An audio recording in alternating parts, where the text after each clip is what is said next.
I'm back! I haven't made a video in a little over a year, but I have been working on a couple apps in that time. One is already delivered to the App Store, and the other I'm just holding back to deliver at a later date. The app I delivered is Ticker, the activity tracker app from my previous videos. This app was released in April earlier this year. Now my analytics for it are woeful, but that's unsurprising since I did no promotion for it. I do have one power user though, my wife. She is who I built the app for, and she's used it basically daily. She uses it to record everyone in our family's outdoor time. She also had a hand in the name. Ticker was a common autocorrect issue she would run into when trying to type my name when we first started dating. And I thought it lended itself well to an app where the main feature is counting time. Plus it's fun to say, "Did you start a ticker?" when we're enjoying some outside time. The point of Ticker is to track progress towards your time-based goals. Instead of only being able to track your goals, I wanted to give the user the ability to track other people's goals.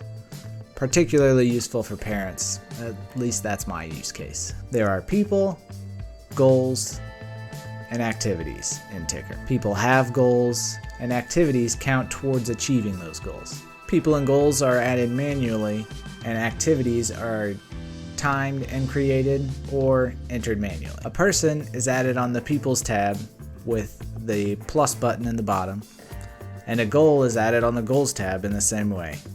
You select a person that the goal is for and add some details about the goal.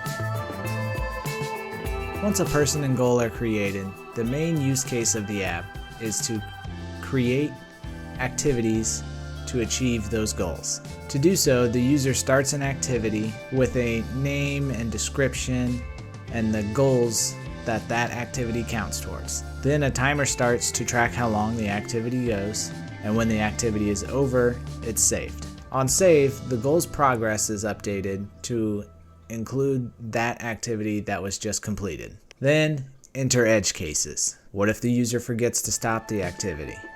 What if they forget to start it? What if people change in the middle of the activity? What if the app crashes while tracking an activity? I came up with some solutions to address these problems in version 1, but others may be addressed in future releases. Editing the activity while saving or coming back later to update the activity allows the user to tweak the length of the activity. A live activity helps the user not forget that there's an activity running. I wanted to give the users an easy way to view all of this data that they're creating. So there is a Goals tab, an Activities tab, and a People tab. Since the data is all related to each other, I wanted to give the user the ability to find all of the related data. So each tab has its own navigation stack that lets you tap through all the related items. To let the users add a personal touch, I added the ability to add images to people and activities. These can be seen from both the summary views of those items as well as the detail pages. The images can be added at any time, during creation, or later when editing. There are a few features that took more effort to implement than I thought they would. The live activity turned out to be not as great as I was hoping it would be. First thought was to have it display the length of the activity that was currently being tracked. However, I found that the live activity would only update as expected for a few minutes and then it would just stop updating. This is because iOS doesn't allow the app running in the background to continuously update the live activity. I learned that I would need to have a server running and pushing those updates to the live activity for it to work the way I was envisioning. So instead, I decided to just put the title of the activity that was currently being tracked. It's basic, but it does achieve the main goal of reminding the user that there is a ticker running. I have a gesture at the top of the activity tab to select a date to look at the activities for. And that ended up being more of a struggle to implement than I thought. I ended up going with a good enough solution, but I think the animation that goes along with the gesture, as well as the sensitivity of the direction of the gesture, could be improved. The overall design was another part that I struggled with. I have mentioned in a previous video that I would be relying heavily on Apple's design that is implemented in the Swift UI views. This is still true, but I found the app to look just a little bit boring.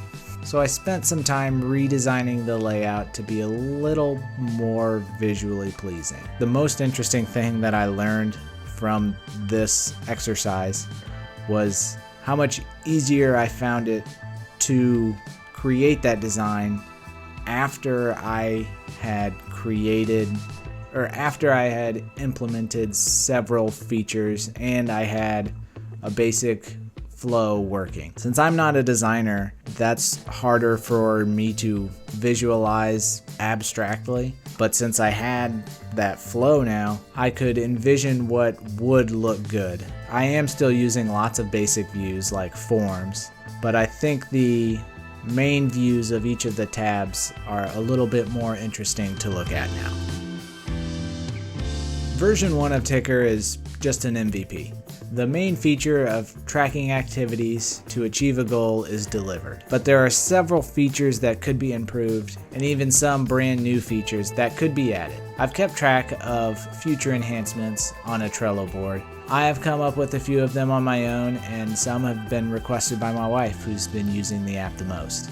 Some enhancements that I'm most excited to explore are ways to aggregate the data by category or dates, displaying daily, weekly, monthly totals for goals, a calendar view so you can quickly see which days you had an activity, capturing an image to save to an activity instead of using an existing image, and many others. With added features comes the possibility of monetizing Ticker. My plan is to implement many of the features that I've identified on my Trello board, and then select a few and put them behind a paywall. I haven't worked out the details at all on that yet, whether it'll be a subscription or a one-time purchase, and then that will probably come down to how those features are implemented. I would love to make just $1 this year. That would prove to me that it's possible to make money with an app, and it would just encourage me to keep going. It's a tall order, but I'm putting it into the universe and we'll see what happens. I want to do more video updates as I'm working on version 2.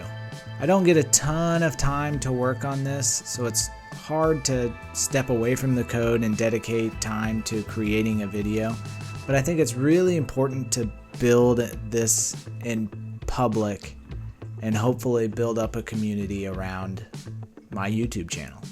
I have no shortage of app ideas, so hopefully this is just the beginning.